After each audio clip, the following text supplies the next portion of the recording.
Hey everyone, thanks for coming to watch this video. I'm super excited to show you what I have today. As you can see, it's an iPhone, but you know what? It's made out of Jolly Ranchers and it's totally edible, even the markers that I use. So really excited to show you how I do this. Make sure you guys watch till the end. So you're going to need yourself an iPhone case, and this is your mold for making your iPhone candy. And what I'm going to do here is I'm going to cover up the holes, because what we're going to end up doing is pouring the Jolly Rancher into the mold. So I'm just going to use some tape here, and then I thought I'd experiment, and it did work. I'm going to put some icing, and the reason for that is that I don't want the candy to be stuck to the tape. So I use this sort of as like a barrier, so it will eventually come off your Jolly Rancher, but again, I didn't want the Jolly Rancher to be stuck to the tape.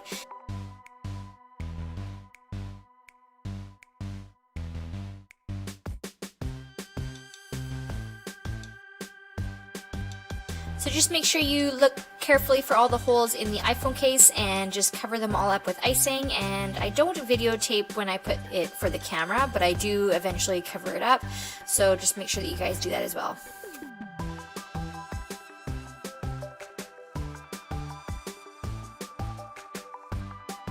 Once you've done it and you think that the icing is perfect so that when you melt the Jolly Rancher there's no sort of imperfections, you want to put it in the freezer to chill the icing so that when you pour the Jolly Rancher in, it doesn't completely melt. So this is after the freezer, and I'm just trying to shave off a little bit of icing so that when I pour the Jolly Rancher in, the iPhone has a little bit more of a normal look to it, so you don't want any sort of random bumps from the icing.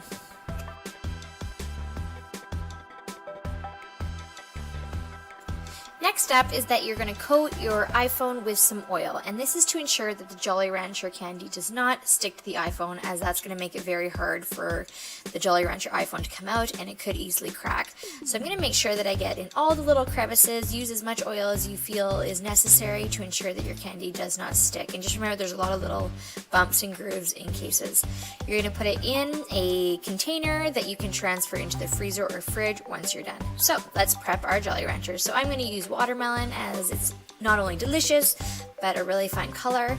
So I used about 20 Jolly Ranchers, depending on the size of your case. Obviously you can modify, and just make sure that you guys are using a microwavable safe dish, preferably with a handle, as when you melt Jolly Ranchers, you guys, they do get really hot, so you have to be super safe. Make sure that you have parental supervision if required. So this took about a minute and 15 seconds in the microwave.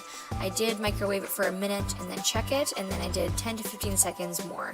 If you have bubbles, just stir it up until you don't have any more bubbles, and then it's ready to pour.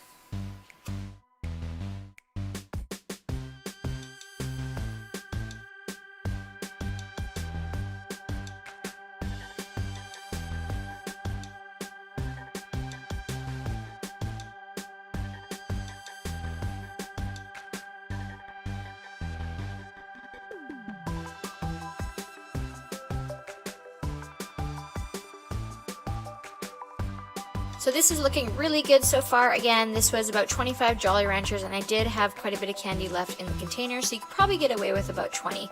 Just fix any imperfections that you have. I had a little drop there, so I'm just going to push that back in so it doesn't break off when I take it out. I put it in the fridge for about 30 minutes. The freezer works too, but sometimes your Jolly Ranchers crack, so you want to watch out for that. So this is after, and it's looking pretty good, nice and shiny. No cracks, no little bumps or anything. Really happy with how this is turning out so far. So go ahead and peel off the tape to start prepping to take off the case. Now, depending on the case that you use, you might be able to peel it off just on its own, but this one is pretty tight. So what I ended up having to do was carefully use an X-Acto knife on the corners, just enough to get a little bit of space in there, and you'll see that I was able to pop it out. Now, this is candy, and you want to make sure that it is hard and it might crack, so make sure that you guys are super duper careful, because you don't want to go through all this work and then have it break. And I guess if it does break, you can always just melt it again and do it all over again, but we don't want to do that. So again, carefully peeling away the case, and hopefully it pops out pretty easy because you do have that oil, and that's why the oil is so important, you guys.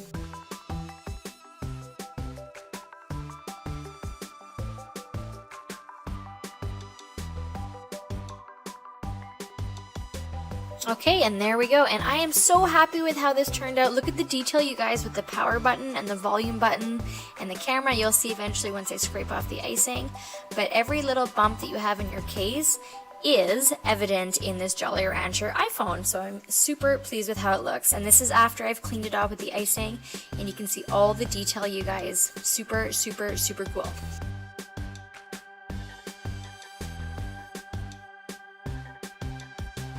So moving on to the next step, and you're going to put your phone back in your container, and just make sure that you coat your container with a little bit of oil because it might stick, you guys, and then again you run the risk of it cracking.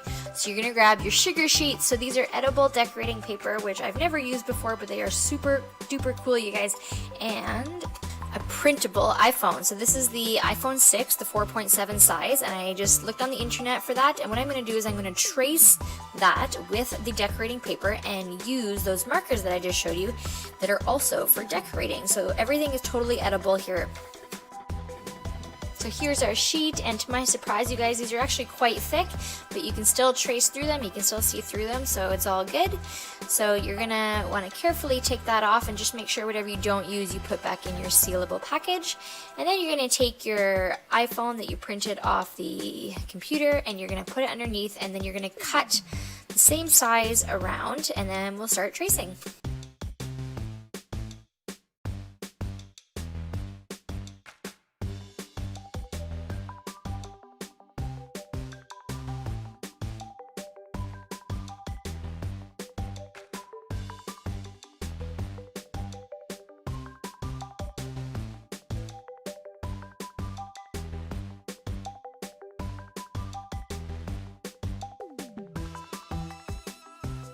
Okay, once you're all done cutting, grab something to keep those two pieces of paper together. So I just grabbed a little paper clip here, and just be careful that you don't break the sugar paper.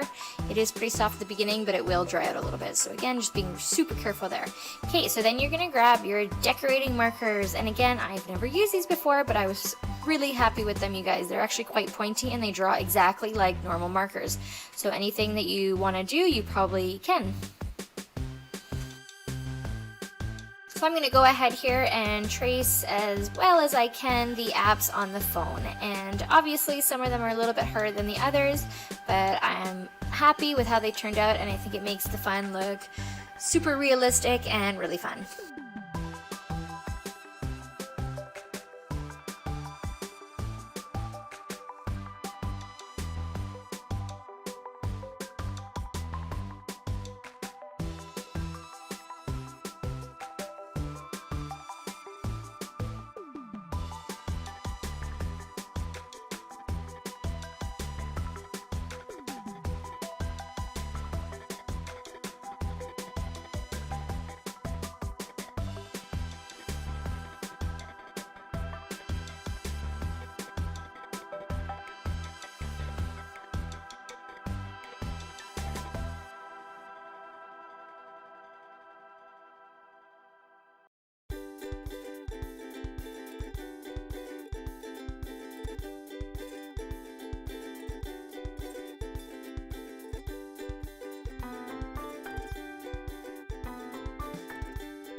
Once you're done your screen, you move on to the final step, you guys, so carefully picking up your Jolly Rancher iPhone, and again, it might be stuck a little bit even with the oil, so just make sure you're very careful. So I did decide to just cut out the rectangle out of the main screen so you can see the pink Jolly Rancher outside of it a bit better. So I cut out the little main button there and the little speaker button, or not the button, but the speaker at the top. And you're just going to use some icing to glue this decorating sugar paper on. So you just need a little dab as it is quite sticky, and then just make sure that you guys know where you're putting it right away, as it does stick pretty good and you might not be able to move it if you choose to, or if you make a little mistake after. So again, just be very careful.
And that's it, you guys. That's how you create your own Jolly Rancher edible iPhone. And again, I said it many times before, you guys, but I'm so happy with how this turned out. I mean, there could have been so many things that had gone wrong with this, but I'm really happy with the detail in the buttons. That worked out really well. And I'm very happy with how the paper worked, as well as the markers, because these things were all new to me, and I'm totally impressed with everything.